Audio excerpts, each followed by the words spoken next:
말씀의 교제를 통해서 뵙게 해주심을 아버지께 감사를 드립니다. 오늘 와서 깨달은 것은 우리 남미 목장이 오후 예배를 인도하면서 남미 선교사와 함께 하나님께 영광을 돌리게 된 것을 중심으로 감사를 드립니다. 주의 여종들이 사회를 인도하고 또 성가단이 찬양을 인도할 때에 제 마음속에 뜨거움이 있었습니다. 오늘 특별히 일본의 어려움을 위해서 기도하는 모습을 보고 참 이제는 민족 감정이 사라지는 하나님의 사랑이 이제 우리 모든 성도들에게 임하여지는구나, 그것을 깨달을 수가 있었습니다. 낙현교회 생각하면 기쁨의 언덕입니다. 언덕 올라갈 때 참 힘들지만은 그러나 기쁨의 언덕은 또 다른 차원입니다.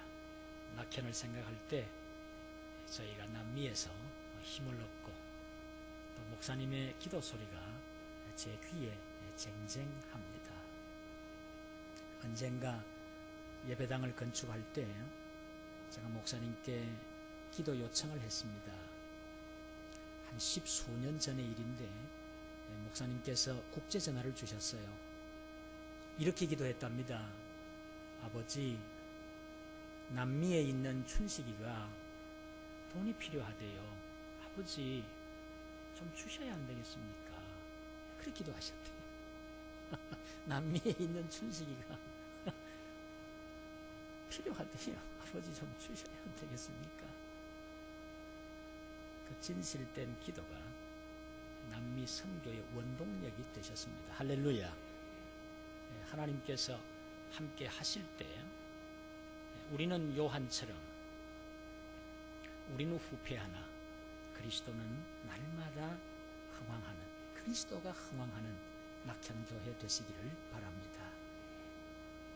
이렇게 아름다운 성전에서 예배를 드리고 또 말씀을 증거하고 영적인 교제를 나눌 때에 부족한 사람이지만은 또 하나님의 종의 마음에 위로와 기쁨이 샘솟습니다. 말씀에 보시면 인이 등장합니다. 인. 중국과 우리 한국과 일본은 도장을 찍습니다. 빨간 인주를 통해서 자기 자신의 정체성을 찍어줍니다. 서구 사람들은 사인을 하지요. 자기 자신을 거기에 담아주는 겁니다. 자기 자신의 권위와 자기 자신의 의무와 책임과 그 모든 사명을 그 도장 하나로 찍어주는 것입니다. 사인 하나로 표현하는 것입니다. 성경에도 인이 나옵니다. 요한계시록 5장 이후를 보시면 성경에 나타난 인이 아주 이 마지막 때에 하나님의 심판, 그 심판은 어떤 계획도 없고 어떤 목표도 없는 무작정 행해지는 그러한 망나니의 장난이 아닙니다. 이것은 하나님께서 만세전에 인간을 구원하실 때에, 구원하시는 계획을 세울 때에 이미 계시로 보여주신 인이신데 그 인이 봉해져 등장합니다. 두루마리가 있는데 두루마리 안팎에 빼곡하게 기록됩니다. 5장 1절을 보시면 두루마리 안팎에 쓰여졌다, 그렇게 했습니다. 우리가 안팎에 쓰여질 때는 내용이 많다, 그 말이지요. 내용이 많지 않다면 한 면에 다 쓸 수 있겠지요. 그 두루마리가 얼마나 긴지는 우리는 청량할 수 없지만은 빼곡하게 앞뒤로 그 말씀을 마지막 때에 되어질 일을 기록해 놓으셨는데 걱정을 합니다. 봉인은 했는데 누가 뗄 것이냐. 이 두루마리를 인쳐서 도장을 찍어서 봉하셨는데 누가 이 두루마리를 펼치랴, 누가 이 인봉한 것을 인을 떼랴, 걱정을 합니다. 하나님의 계시는 밝혀져야 되고 하나님의 음성은 들어야 되고 하나님의 시작과 끝을 보아야 하는데 이것을 어떻게 볼 수 있노? 계시의 말씀을 통해서만 볼 수밖에 없는데 어떻게 이걸 풀어내랴? 그때에 음성이 들려옵니다. 다윗의 뿌리인 세상 모든 싸움에서 이기신 전능자, 하나님의 아들 어린 양이 그 인을 떼시리라. 오직 그 인을 떼실 만한 어른은 우리 주 예수 그리스도 뿐이심을 기록하고 있습니다. 그래서 어린 양이 그 인을 뗍니다. 7개의 인이 있는데 6번째 인을 떼실 때 쓰나미가 등장합니다. 지진이 등장합니다.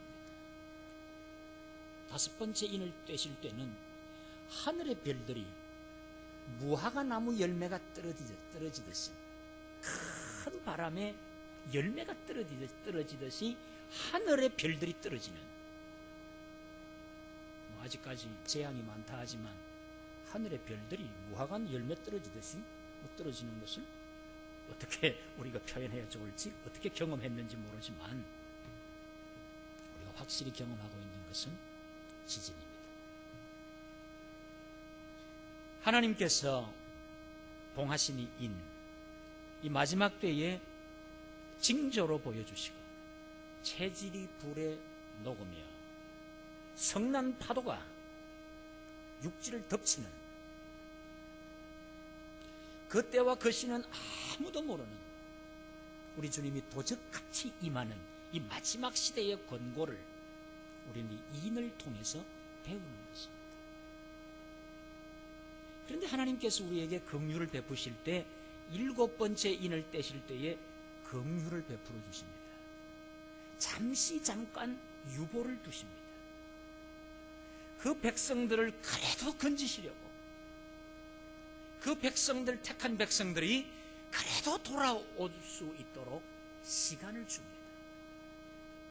그래도 아버지의 나라로 돌아올 수 있도록, 주의 몸된 교회로 돌아올 수 있도록 유보를 주시는데, 시간을 주시는데, 그 시간을 주시는 내용이 요한계시록 7장입니다.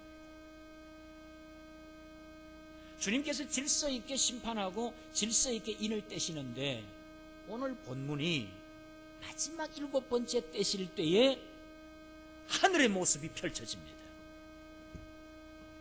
이스라엘 12지파를 총칭하고 신약시대에 신약교회를 총칭하는 하나님의 백성인 14만 4천, 상징적인 숫자지만 의미가 있습니다. 14만 4천을 1번부터 14만 4천번까지 머리 숫자를 헤아리는 것이 아니라 구약과 신약교회를 총칭해서 하나님의 백성을 아버지의 나라로 이끌어들이는 그 수요를 어찌 다 셀 수가 있겠습니까? 어찌 인간이 그 수치를 다 헤아릴 수가 있겠습니까? 제가 성경 구절 하나 소개해 드리겠습니다. 디모데후서 2장 19절을 보시면 하나님의 견고한 터가 섰으니 인침이 있다 그랬습니다. 하나님의 완벽한 하나님의 창조 동산에 거기에 인침이 있는데 일러서되 주께서 자기 백성을 아시느니라. 구원받은 백성, 주님의 백성, 자기의 백성, 자기의 백성을 자기만이 아신다는 것이죠. 그분만이 아시는 것이죠. 주님이 물으셨어요. 마지막 날에 자기 백성에게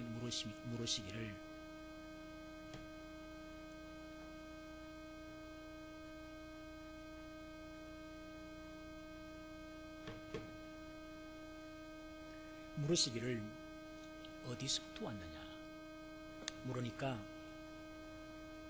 환난으로부터 왔습니다. 곤고함으로부터, 어려움으로부터 왔습니다. 그 환난 가운데 어린 양의 피 묻은 주님의 그 속죄를 주신 그 피값으로 왔습니다. 그러면서 오늘 봉독하신 7장 9절에 보시면 족속으로부터,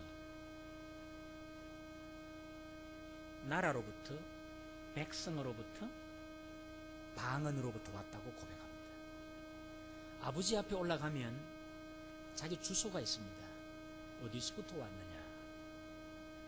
예, 족속으로부터 왔습니다. 부족으로부터 왔습니다.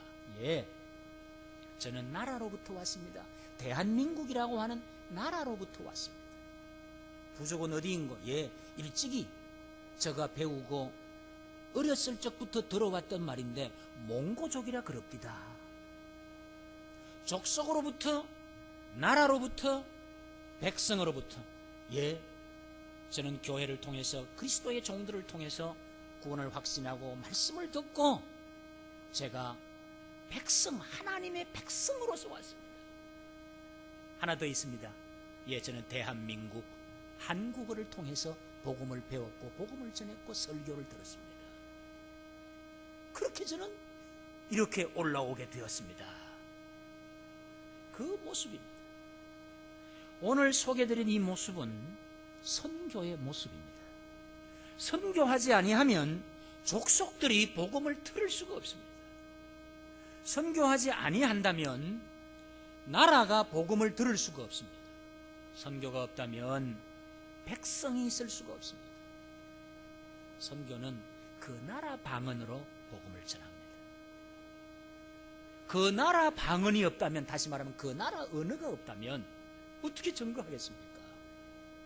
그러므로 언어와 족속과 백성과 나라를 통해서 하나님 앞에 와서 보고하게 되어진다 이 말이죠. 이 성경입니다. 우리가 하나님 말씀 하나 더 생각할 수 있다면 바로 베드로전서 2장 9절입니다. 베드로전서 2장 9절을 보시면 너희는 어떻게 말씀합니까?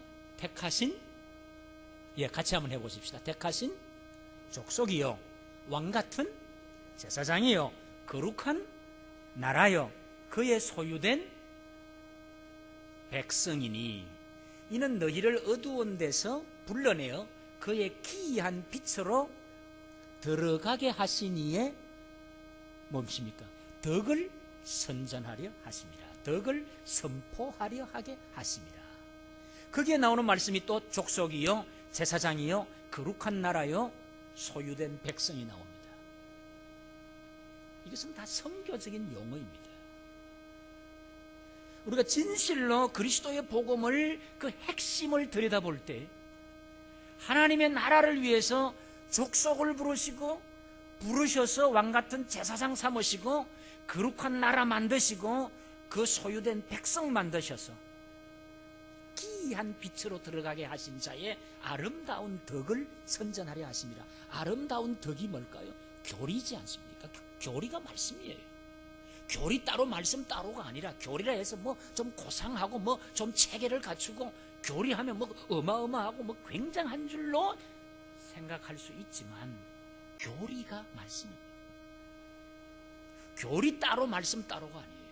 그러므로 우리가 말씀을 배운다는 것은 교리를 깨우치는 것이고 교리를 배웠다는 것은 말씀을 간직하는 거예요.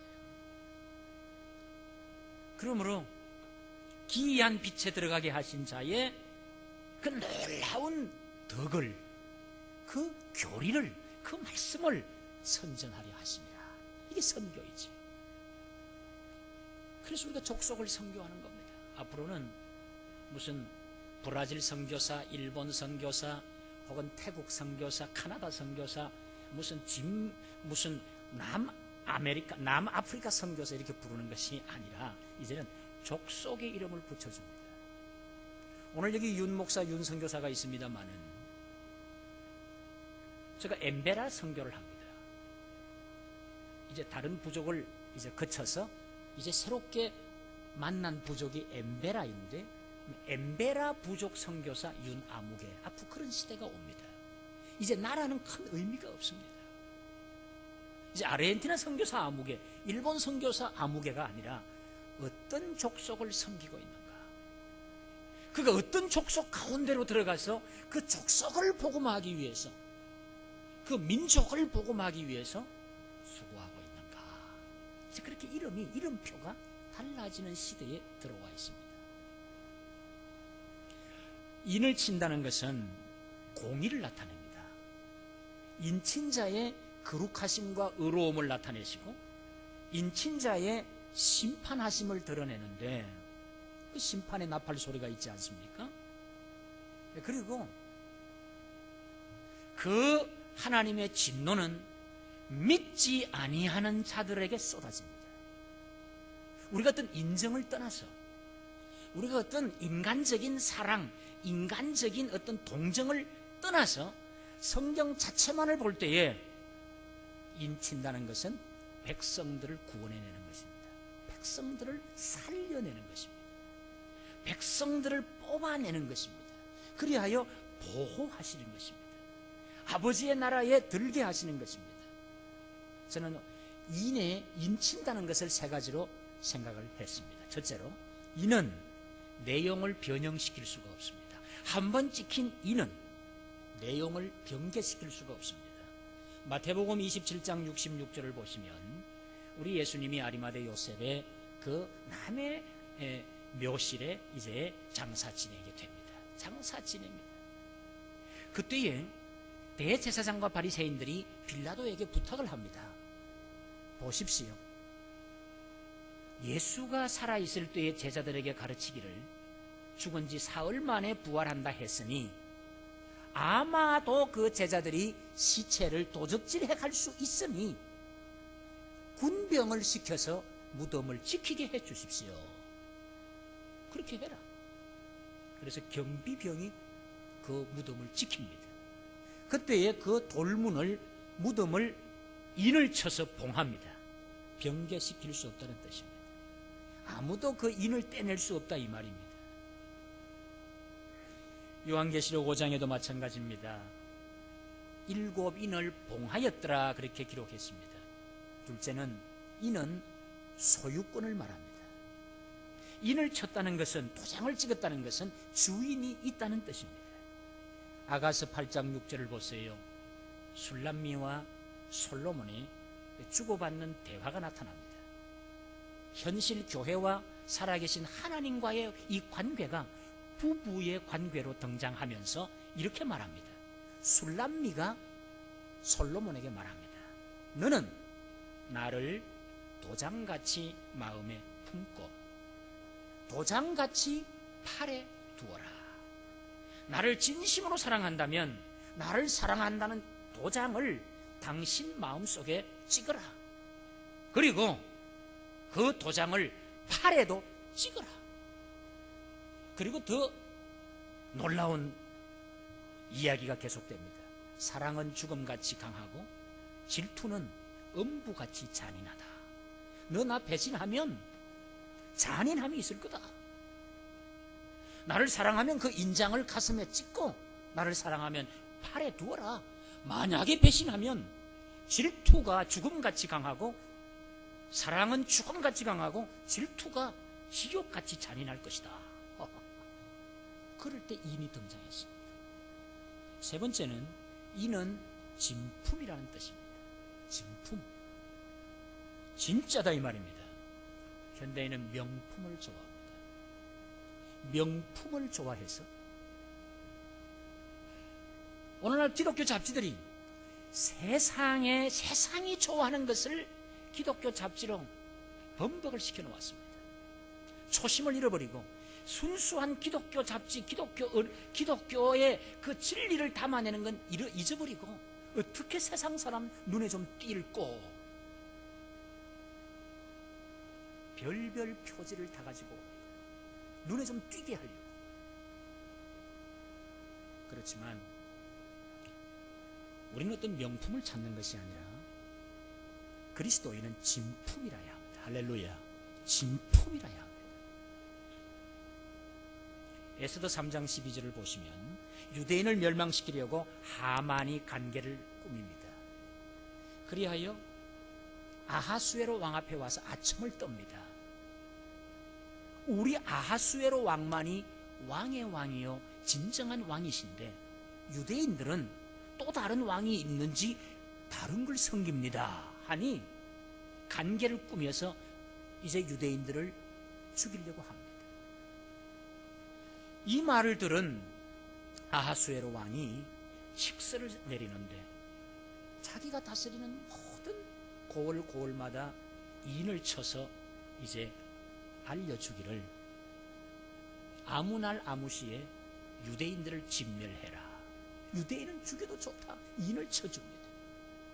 이 내용을 알게 된 에스더가 죽으면 죽으리라고 사흘 금식을 선포하고 왕 앞에 나가지 않습니까?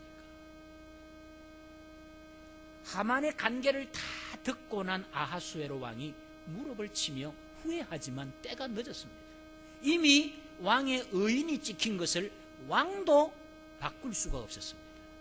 그래서 뭐라고 말합니까? 내가 한번 의인을 쳤으니 바꿀 수는 없고, 이제 하만의 간계에 의해서 모든 무장한 이제 군인들이 나아가서 유대인을 칠 텐데 그대들은 막아야 한다. 한 번 친 의인을 거두어 들일 수가 없어서 한다고 한 말이 그대들은 가서 방어해야 한다. 왕도 어쩔 수가 없었습니다.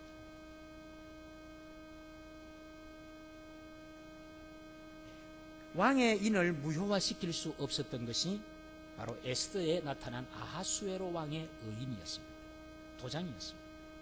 인을 찍는다는 것은 이처럼 소유한 자가 있다는 뜻이고 진품이라는 뜻이고 내용을 변개시킬 수 없다는 뜻입니다. 하나님께서 우리 성도님들에게 찍어준 성령의 인, 성령의 인침은 이 세상 그 어떤 권위도, 그 어떤 정치도, 그 어떤 힘도, 그 어떤 세상의 능력도 하나님이 인친 하나님의 백성임을 바꿀 수 없음을 믿으시기 바랍니다. 하나님이 너는 내 것이라, 그리스도의 피로 감추고 사신 내 족속, 내 나라, 내 백성, 내 제사장, 하나님께서 꽝 찍어주셨으니 우리는 두려울 것이 없다, 이 말입니다. 가난한 나라, 못 사는 나라 부족들에게 가서 복음을 전하면 그들은 기가 죽어 있어요. 백인들 사회 혹은 상류층, 중류층 사회에 나아가서 부족민들은 가난하고 배우지 못하고 또 이 외모도 좀 볼품도 없어요. 또 키도 작고 또 까무잡잡하고 갈색 내지 흑색입니다. 이제 이러한 그 족속들이 살아남기 위해서 도심에 가서 청소를 합니다. 백인들이 먹다가 버린 거, 쓰레기통, 화장실, 아이들이 장난치다가 버린 것들 다 이런 거 썰며 닦으며 그리고 팁 한 푼 받고서 그렇게 살아갑니다. 저 정글에서 도심까지 새벽에 출발해서 그 정글을 출발해서 신장로에 가야 버스가 지나갑니다. 수십 년 된 버스가 아주 고음의 방송을 켜놓고 카리브 해협에 그 흑인들의 유행가를 틀어놓고 타악기를 치면서 빠른 템포로, 여러분들은 한 5분만 들으시면 질식할 수밖에 없는 빠른 템포, 최고의 볼륨, 타악기로 때리는 그것을 들으면서 도심으로 갑니다. 새벽부터 와서 청소하고 또 밤에 그대로 정글로 돌아가서 잠을 자야 되는데 제가 그들을 섬기고 있지 않습니까? 설교를 합니다. 사랑하는 족속들이, 사랑하는 여러분, 여러분들은 기죽을 것 없다. 비록 가난하고 비록 우리가 도심 속에 나가서 살지는 못하지만 기죽을 것 없다. 여러분들이 세상만 바라보면 상류층 부러워할 수 있다. 중류층 부러워할 수 있다.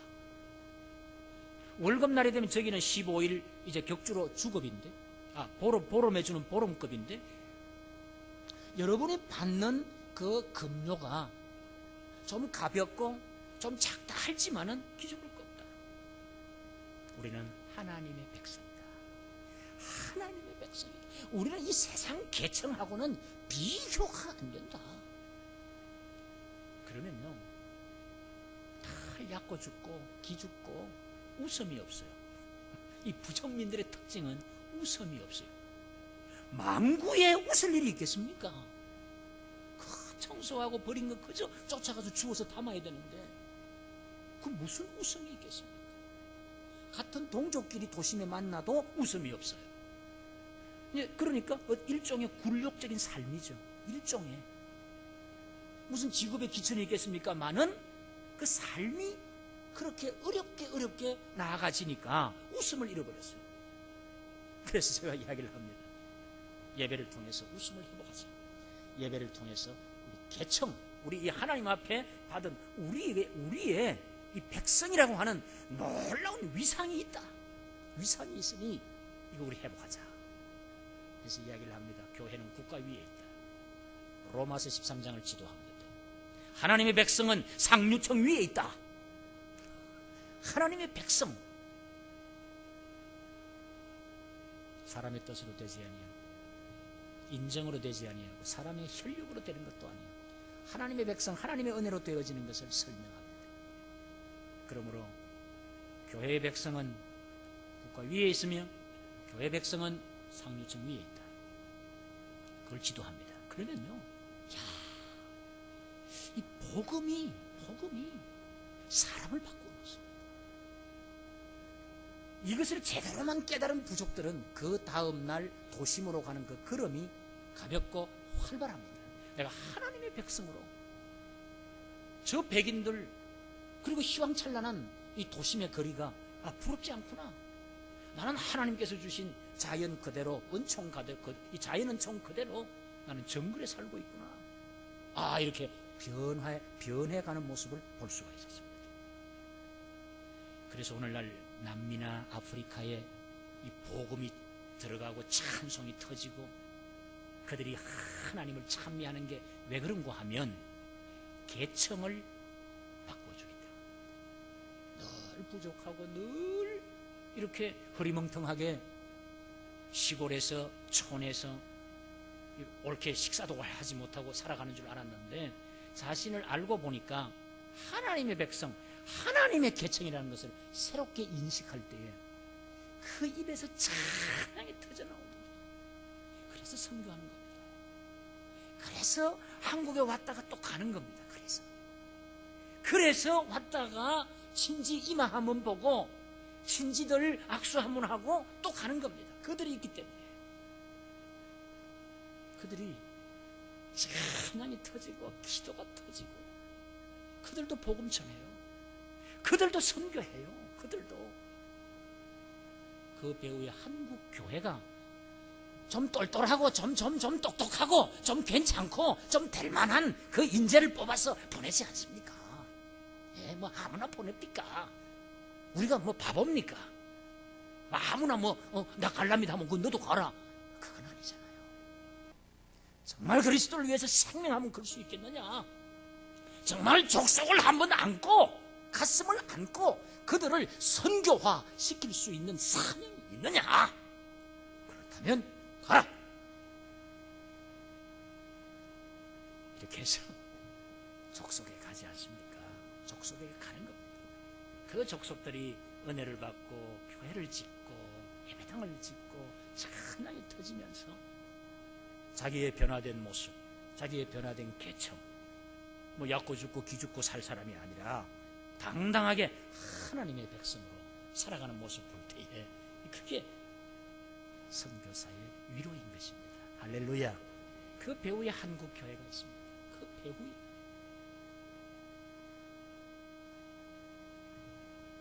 하나님께서 우리를 보호하시고 방어해 주시고 하나밖에 없는 독생자의 보혈을 통해서 성도를 사셨고 구원하셨습니다. 하나님의 자녀임을 확정해 주셨습니다. 그런데 하나님께서 우리를 구원하시고 확정만 시키신 게 아니에요. 부성을 보여줍니다.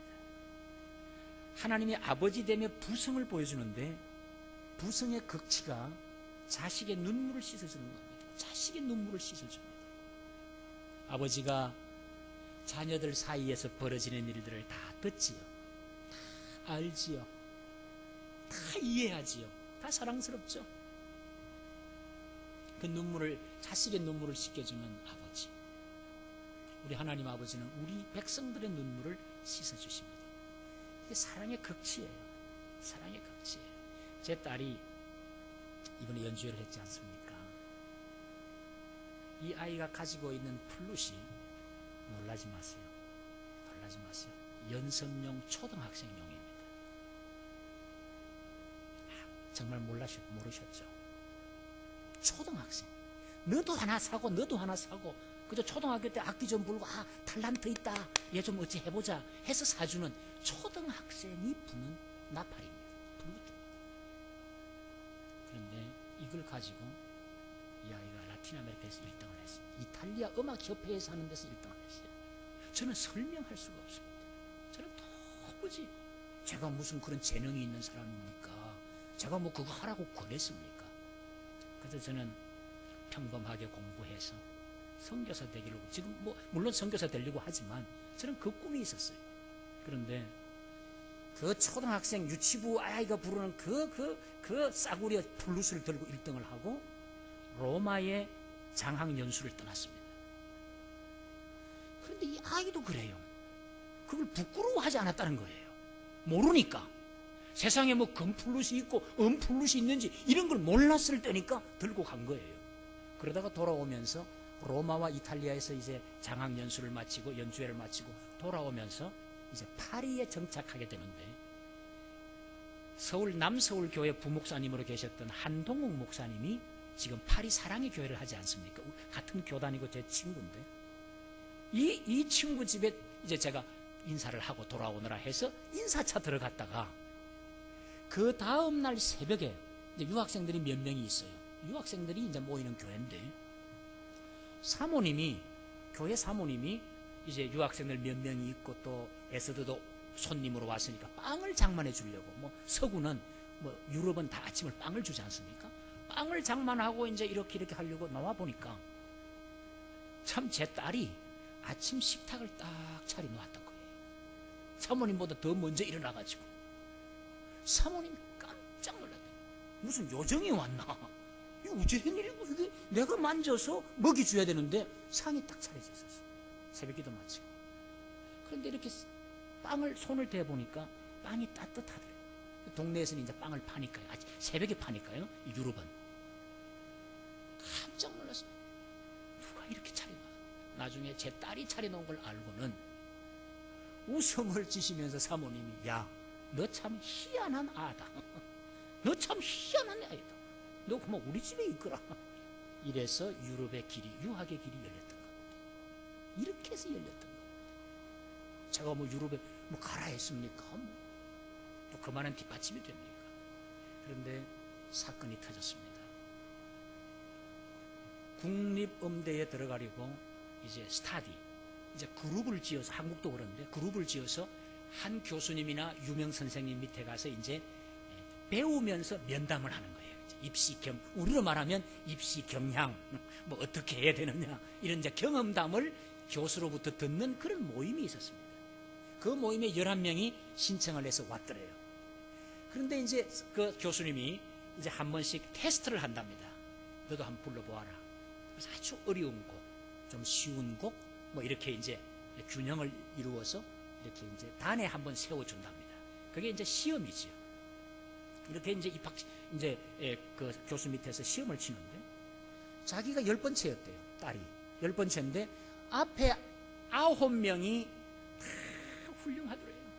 스위스, 미국, 프랑스, 독일, 그리고 이탈리아, 정말 그 지역에서 내로다 하는 그런 젊은이들이, 정예의 젊은이들이 정말 국가적인 찬사를 받으면서 거기 다 왔더래요. 그래서 우리 아이는 합격을 한다는 건 상상을 못했습니다. 그냥 내가 경험하는구나. 아빠가 그 파리 사랑의 교회 들러라 했다가 이제 순종하니 이런 것도 있구나 하고 이제 경험 속에서 익히려고 참여를 했던 겁니다. 자기는 9명이 지나갈 동안 그 지루한 그 곡을 다 듣고 앉아 있었대요. 자기가 나갔답니다. 딸 에스더가 이제 교수가 있고 이제 자기 차례가 되어서 플룻을 불려고 하는데 한 사람 한 사람 밖으로 나가더래요. 시작을 하려면 또 나가고 한 명씩 나가더래요. 너무나 답답했다. 왜 나갈까? 나는 앉아 주었는데. 딱 한 사람이 앉아 있더랍니다. 여학생이 앉아 있어서 뭐 한 사람이면 내가 연주할 수 있겠다 해서 한 사람 앉혀놓고 그리고 교수 옆에서 자기에게 주어진 곡을 소화를 해냈답니다.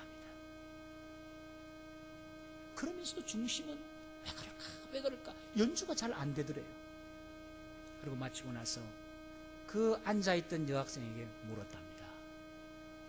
아무개야, 왜 그 학생들이 바깥으로 나갔냐 하니까 그 학생이 이렇게 말하더랍니다. 에스더, 내가 이렇게 말한다고 너무 마음 아파하지 마. 네가 가지고 있는 플룻은 연성용이야. 그걸 들고 이곳에 오는 게 아니야. 그래서 저 애들이 나간 거야. 저것 들고 온 애가 뭘 하겠누? 고작 저런 걸 들고 와서 우리 품이 떨어진다. 그래서 나갔다. 그것을 이해한 에스더가 순간에 입술이 쫙 찢어지더라고요. 그때서 깨달은 거예요. 아, 내가 들고 있는 이 플룻이 형편없는 플룻이었구나. 처음으로 그 플룻에 대한 연민의 정으로 플룻을 쳐다봤대요. 저는 뭐 그런 게 있을 줄 몰랐죠. 국제전화가 왔습니다. 아빠, 나 돌아갈래요. 부모님 곁이 좋아요. 오늘 이런 일이 있었는데 내가 연주하니까 다 나가버렸어요. 내가 어떻게 해요, 아빠? 제가 국제전화를 들고 손이 떨려서 하나님이 지혜를 주셨어요. 에스더야, 우리 한국에 전래동화라는 게 있다. 그 전래동화에 나무꾼과 어머니, 나무꾼과 도끼라는 전래동화가 있단다. 잘 들어보렴. 가난한 나무꾼이 나무를 해서 장에 팔고 어머니를 섬겼단다. 그런데 어느 날 이 나무꾼이 산에 나무를 하러 갔다가 그만 어떻게 이 나무를 찍다가 그만 그 도끼가 옆에 있던 호수에 빠뜨려지고 말았단다. 자기의 전 재산과 하나밖에 없는 재산 그 도끼를 이제 호수에 떨어뜨리고 그것을 건지러 들어갈 수도 없고 호수물만 바라보고 앞으로 어떻게 하는 걱정을 하고 있는 이 나무꾼에게, 이 착한 나무꾼에게 그 호수 가운데에서 무엇인가 올라왔단다. 무엇이 올라왔습니까? 여러분, 성도님 여러분, 제가 기독교 목사인데 어떻게 산신령이라는 말을 하겠습니까? 아무리 전래동화가 재밌다 하신들 어째 제 입으로 산신령 할 수가 없어서 그 연못 가운데에서 선생님 한 분이 올라왔다. 그리고는 빛이 번쩍이는 황금 도끼를 보여주면서 이것이 그대의 것이냐? 선생님, 그것은 제 도끼가 아닙니다. 다시 연못 속으로 들어간 선생님이 두 번째 도끼를 들고 올라왔단다. 그러면 이것이 그대의 것이니? 선생님, 그것도 제 것이니? 은빛이 찬란한 아주 값진 은도끼를 보여주어도 그것은 제 것이 아닙니다. 그리고 세 번째 들고 나온 그 도끼를 바라보고야 나무꾼은 미소를 머금고, 예 선생님, 그것이 제 것입니다. 너무 반갑고 좋아서 그것이 제 것입니다. 그리고 넙죽 받아서 다시 일을 할 마음을 가지고 나무를 하러 갈 때 그 선생님이 그 나무꾼을 불렀단다. 그리고는 그대는 정직한, 내가 그대에게 은도끼도 주고 금도끼도 주마. 그래서 그 착한 나무꾼이 금도끼, 은도끼를 한꺼번에 다 받아가지고 그것으로 어머니를 섬기며 오래오래 행복하게 살았단다. 그 이야기를 들려주면서 네가 중심으로 하나님 섬기고 정직하게 주님을 섬기고 네가 공부하면 하나님께서 때가 되면 은도 주실 것이고 금도 주실 것이다. 제가 이 말밖에 할 수 없었어요. 그래, 그거 얼마짜린데? 그런 말은 생각도 안 났어요.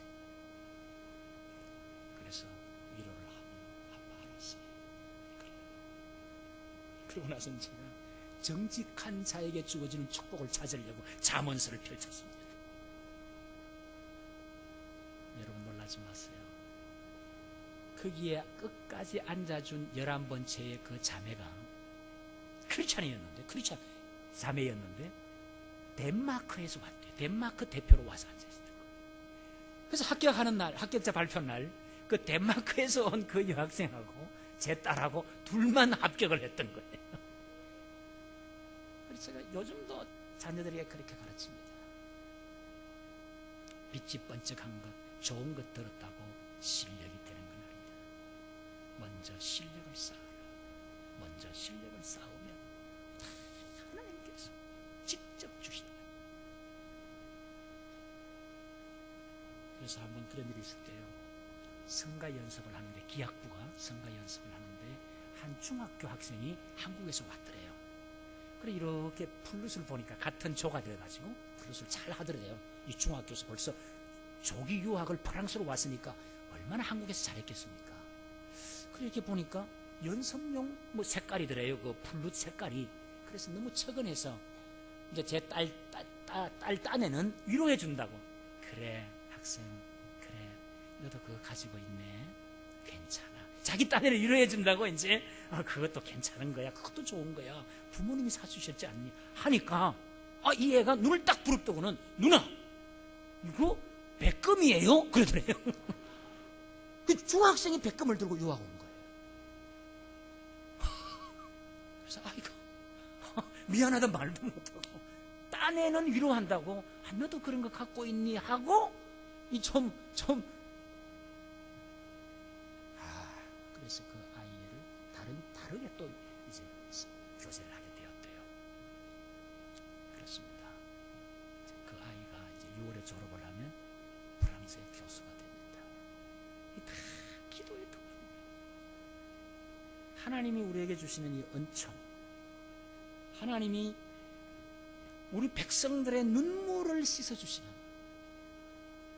그래서 제가 참 딸의 눈물 한번 씻겼어요. 눈물 한번 씻겨주셨어요.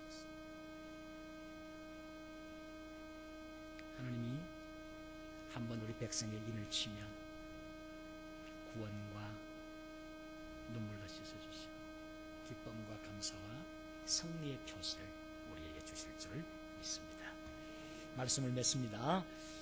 올라온 성도들이 그리스도의 십자가 공로 때문에 어린 양의 피로 그 옷을 씻어 회개한 자들이었다. 회개한 백성이 깨끗하게 올라왔던 것입니다. 더러운 죄 다 회개하고 어린 양 앞에 올라왔을 때 어디서부터 왔느냐 물으니까 제가 또 반복합니다. 환난 가운데서 왔습니다. 족속과 백성과 나라와 어느 가운데에서 왔습니다. 그 말씀입니다. 우리 찬송 하나 부르십시다. 한 장. 찬송 259장. 예수 십자가에 흘린 피로서 그대는 씻기어 있는가. 259장입니다. 우리 찬송 1절 4절 같이 찬송하십시다. 1절 4절.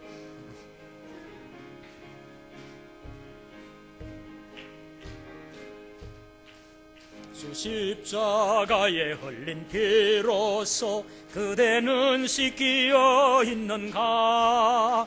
더러운 죄 회개하는 능력을 그대는 참으지 않은가.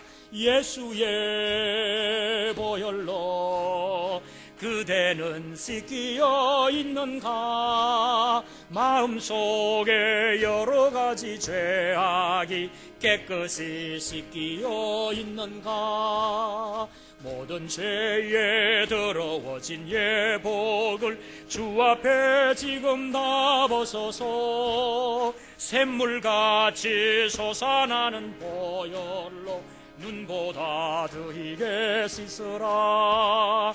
예수의 보혈로 그대는 씻기어 있는가. 마음속에 여러 가지 죄악이 깨끗이 씻기어 있는가. 우리 성도님들이 최후로 있을 자리는 하나님의 보좌 앞입니다. 그 보좌 앞에 우리 성도님들이 들림을 받고 그곳에 가 계실 때에는 이미 7개의 인이 다 떼어진 이후입니다. 그래서 우리가 이 마지막 때에 되어지는 이 천변지, 좋게 말해서 재해죠. 성경은 그것을 재앙이라고 말합니다. 무슨 불신자도 재앙이라는 말을 합니다. 전에는 좀 고상하게 뭐 천변지가 어떻고 뭐 자연재해가 어떻고 이러다가 워낙 크니까 재앙이다. 불신자가 쓰고 있는, 세상이 쓰고 있는 말입니다. 사실 그건 기독교 용어입니다. 성경 용어입니다. 불신자들이 쓰고 있습니다. 성전에서, 주의 성전에서 우리는 주님을 섬기게 됩니다. 15절에 이스라엘 백성들은 광야 생활할 때 성소를 그리워했습니다. 우리도 이 세상 순례객으로 살아갈 때 하나님의 성소, 신이 저희와 함께 계셔서 모든 눈물을 그 눈에서 씻기심에 다시 사망이 없고, 할렐루야, 다시 아픔이 없고 다시 사망이 없고, 예? 신나지 않습니까? 성도는, 예? 다시는 아픔이 없고 다시는 눈물 흘릴 일이 없고, 이 눈물 많은 세상에 축복의 완성이 보좌 앞에서 이루어지는데, 눈에서 눈물을 씻어주시고 눈물의 골짜기에서 우리를 해방하시는, 우리를 자유케 하시는 축복의 완성. 시편 기자는 말합니다. 시편 30편 5절에 저녁에는 울음이 기숙할지라도 아침에는 기쁨이 오리로다. 세상에는 이 눈물의 기숙사에, 눈물이 기숙할지라도, 눈물이 거기에 있을지라도 주의 존전에서 기쁨이 찾아오리로다. 이 말씀이에요. 오늘 본문의 가장 아름다운 말씀, 아버지께서 저희 눈에 눈물을 씻어 주실 것입니다. 여러분이 흘렸던 쓰라린 눈물들, 아픈 경험, 말 못할 눈물, 슬픔과 괴로움과 고초와 억울함까지 우리 주님이 다 아시고 우리의 눈물을 다 씻어주시고 생명수 샘으로, 그 생명수 샘물로 씻어준다 그랬습니다. 눈에서 완전히 슬픔을 제거해 주시는 우리 주님, 눈물을 씻어주시는, 이것이 선교입니다. 제가 깨달았어요. 집 짓고 학교 짓고 병원 짓는 것도 선교지만은 족속들에게 가서 족속의 눈물을 씻어주는 것도 선교라는 것을 깨달았습니다. 이게 이제 철이 드니까, 한 20년 21년 철이 드니까 이게 이제 깨달아지는 거예요.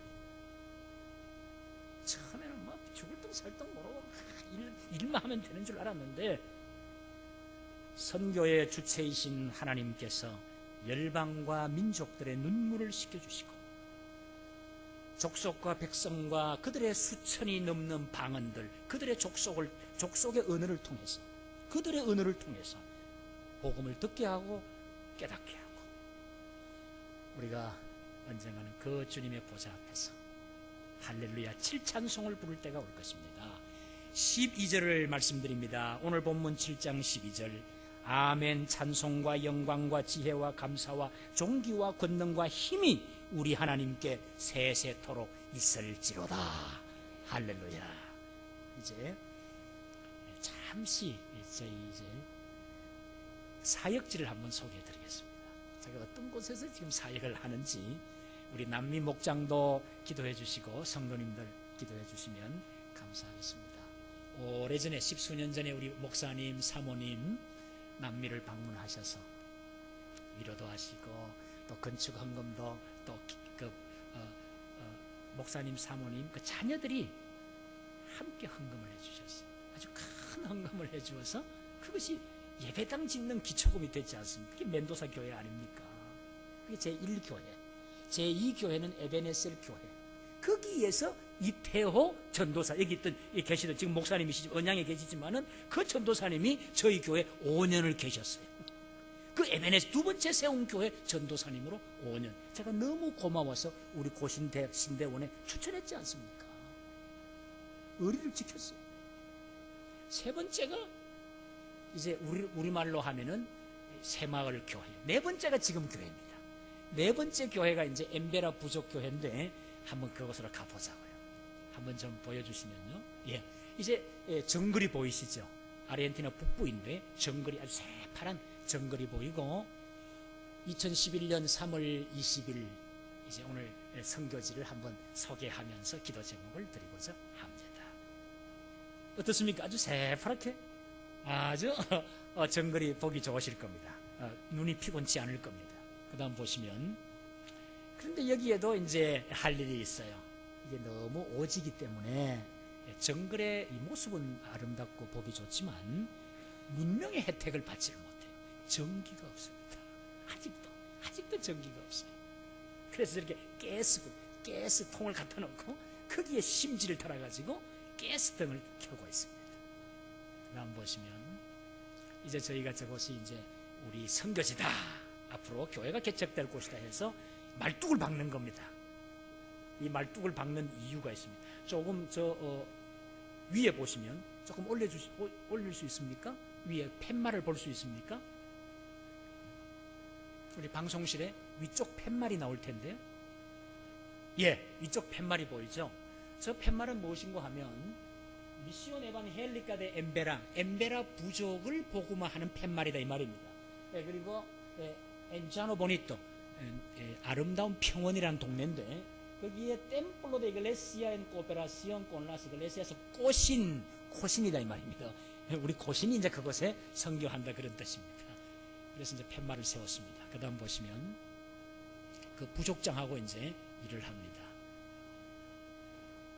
예, 그 다음 보시면 이제 성찬식을 하고 저렇게 단체 우리 어른이 한 80명 됩니다. 부족이 80명, 주일학교가 따로 있습니다. 그 다음 보시면 이제 이 청년들이 지금 이제 세례 받으려고 준비하고 있습니다. 그 다음 보시면요. 예배하는 모습입니다. 뭐 의자가 뭐 옳게 된 게 없지요. 그저 뭐 이렇게 이 판자를 깔아서 의자처럼 사용하고 있습니다. 그 다음 보시면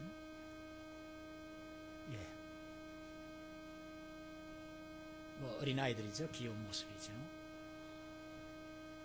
예, 그 다음 보시면 저건 이제 바나나 줄기입니다. 하도 신기해서 바나나 줄기를 한번 찍어봤는데 저 안이 섬유처럼 아주 이제 물을 머금어야 되니까 물을 안아야 되니까 섬유질처럼 스티로폴처럼 아주 섬세한 그 막과 이 길이 있었습니다. 그 다음 보시면 이제 아내가 맡은 시간입니다. 예, 이런 모습들 이제 현재 임시 처소입니다. 앞으로 이제 예배당을 지을 처소입니다. 이런 식으로 이제 우리가 모여서 예배하고 성경 공부도 한다는 뜻이죠. 그 다음 보시면 이제 감사한 것은 7명의 후보자가 있습니다. 청소년들이죠. 청소년 7명이 이제 곧 세례를 받으려고 준비하고 있습니다. 이제 제가 이번에 이제 제가 5기 파송을 받습니다.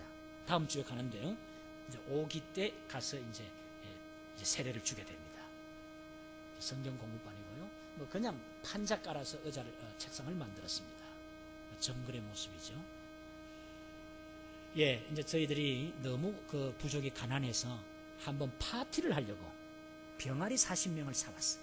제가 샀어요. 병아리 40명 산 것은 40명이 아니라 병아리 40개를 산 거는 40개가 아니라 40마리를 산 것은 40마리를 산 것은 저걸 뭐 키워서 팔자는 뜻은 전혀 아니에요. 뭐 그런 생각도 할 수 있겠죠. 뭐 부업이 될 수 있으니까요. 아직 그런 차원은 아니고 먹이려고 한번 진탕 한번 먹이려고 크면 40마리 한번 잡으려고 동네 잔치 한번 하려고 병아리를 사서 키우고 있습니다. 보세요. 얼마나 좋아요. 병아리 40마리.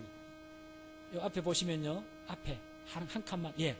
저 보세요. 누군지 모르지만 행복해가지고 삐약삐약 이러면서 좋아가지고 서울 병아리 평양 병아리가 만났대요.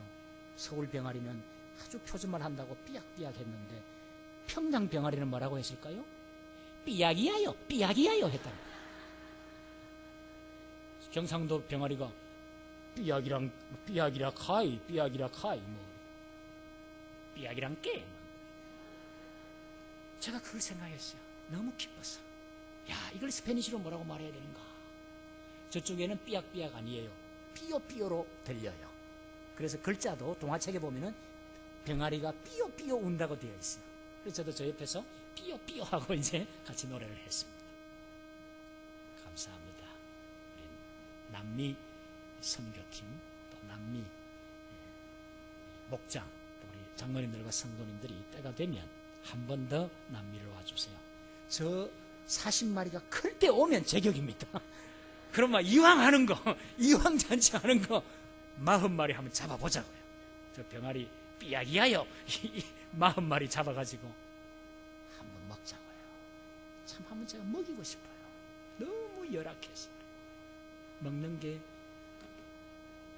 강냉입니다. 옥수수.